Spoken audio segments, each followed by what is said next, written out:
बंधु मैंने आम बाड़ी रोचे आंब गछ आम बाड़ी जहाँ जहाँ अच्छी मुझे गोटे गोटे आपको कहूँ एवं ये जो देखते सबुरी खावाई बहुत मीठा लगी था यह भी बाड़ी बर्तमान फड़ी एवं ये जो कदली गछ बहुत भल कदली आसी थाए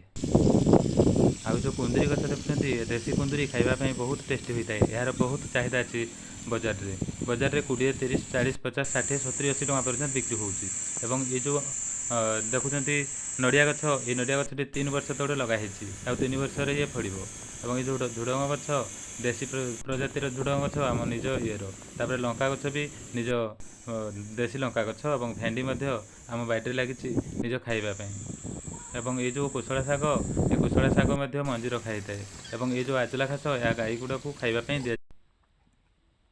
बंधु मैंने आम बाड़ी रोचे आंब गछ आम बाड़ी जहाँ जहाँ अच्छी मुझे गोटे गोटे आपको कहूँ ये जो देखते